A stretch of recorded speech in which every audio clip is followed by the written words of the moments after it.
guys, welcome back to our channel. As you probably saw from my thumbnail and from my Instagram if you follow us, which by the way, if you don't follow us, you definitely should because I post almost every day on my Instagram.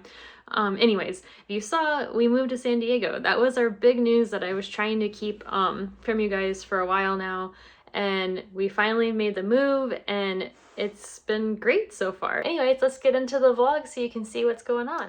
So planning the move for Happy was pretty easy actually. I thought it was going to be very difficult to find the shipper that I wanted and to get all of it arranged at the right time. But it ended up being pretty easy. Did a lot of research on Google and Yelp and found a couple companies that did the shipping, and I emailed, I think, 3. Ended up going with a local shipper that was able to take him directly from San Jose to San Diego.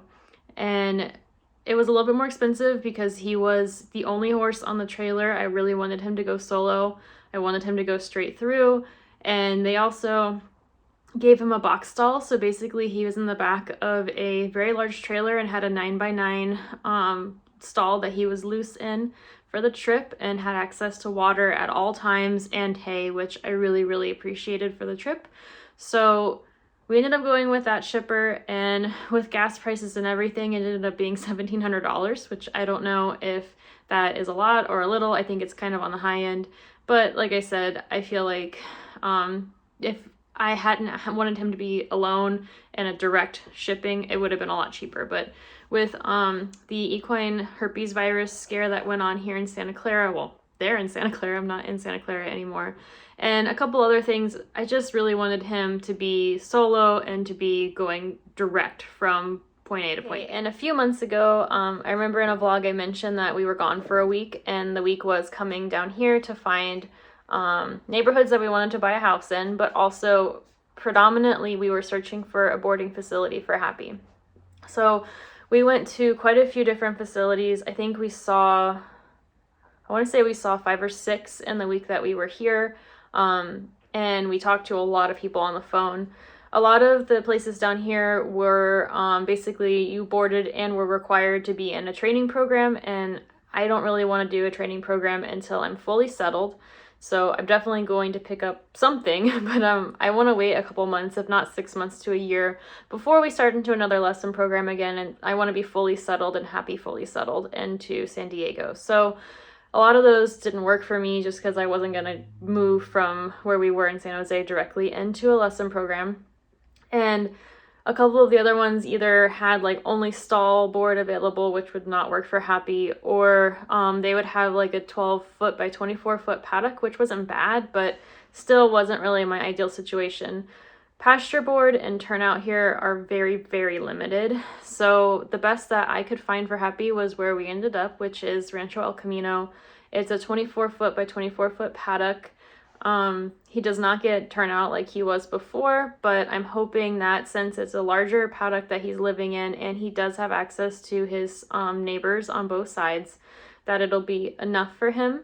It's something that I'm going to continue to evaluate how he's doing at this ranch and see if we can find, if he needs it, a place that will do more turnout, because there are a few places, they're just a little further out.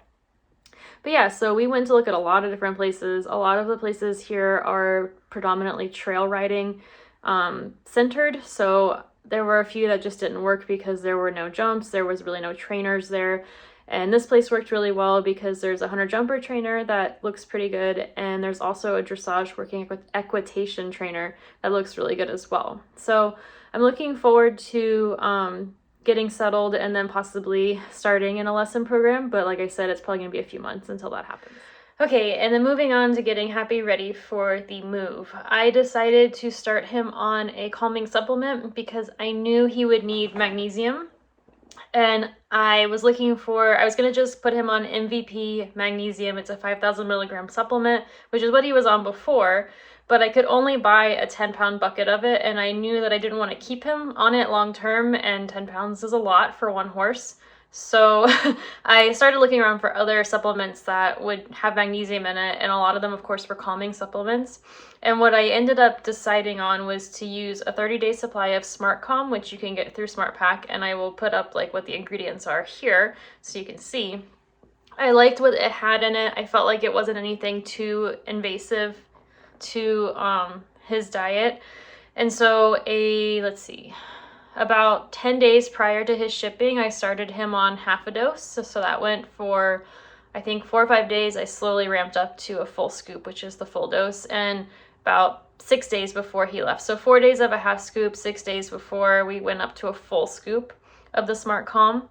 I wanted him to just be able to ease into this move and not have any stress or anxiety, and also not tie up. So he started that. Of course, as you guys know, he had a huge abscess, which I'm also going to show you a picture of here, that started a week before I was supposed to leave. I got here a week ahead of Happy. So that was great and fun to deal with. While I was not here, I had tremendous help from the people at the ranch that I was boarding him at in San Jose, and I really, really thank them so much for taking such great care of him and helping him through blowing out that abscess. But that started, so when he shipped, he was shipped in a standing wrap because he was still having a little bit of swelling, and he was shipped on the Smart Calm, and then I was required by the boarding facility down here to get a negative Coggins test and a health certificate, which I did 2 to 3 weeks out, just because Coggins test, like the testing itself, takes a couple days, and I wanted to make sure that the lab work was done and negative before, way before we were supposed to ship. So that was kind of what I did to get him ready health-wise. And then my vet also recommended getting him some Banamine just in case he were to have any ill effects from the travel, since it is about an 8 to 9 hour drive.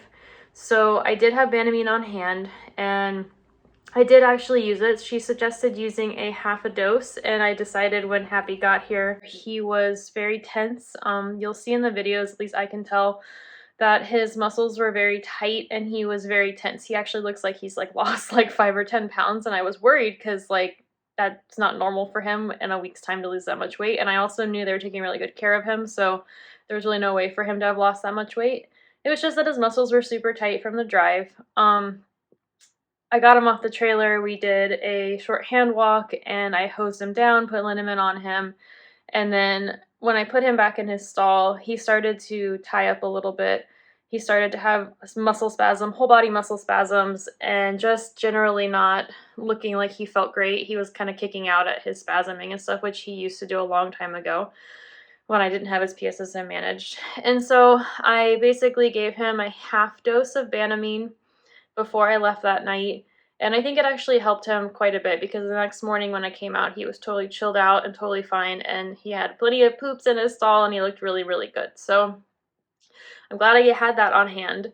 And then I also decided to wrap his legs that night just in case there was any inflammation from the drive. And I used some liniment too on his legs. So I did standing wraps on all 4, and I used liniment under them just to kind of help with any pain or swelling or inflammation he may have from riding in the trailer. That seemed to work really great, and his legs looked amazing the next day. So I wasn't too worried about that after I saw that. And other than that, we've just been kind of puttering around this ranch. I've been doing hand walking quite a bit. I was planning on riding, but it seems like we need a little bit more time on the ground with Happy after he basically went nutso in the round bend yesterday. So we're going to take it very slow. I'm going to get back into riding him very slowly, and I'm hoping that slow is actually fast, and once we start riding, he'll just kind of pick up where he left off. But definitely not trying to rush him, not trying to rush me, because this was a very big move for me, like I said, and I am also anxious and nervous and excited and all those things, and I'm sure he's feeling the same way, and he's feeling it from me. So we're just trying to take it slow and do this the right way. So I hope you guys enjoy this vlog from this week. And I hope that we have some more fun content coming your way soon. Just bear with us as we get settled into our new ranch in San Diego. Thank you guys so much for watching. If you haven't already, please subscribe to my channel. Community on my channel and the Happy the Standie community is active, and we comment a lot, and so please come and be a part of our community. And if you want to, give this video a thumbs up, and comment if you have anything to say, and let me know in the comments. Thanks, guys.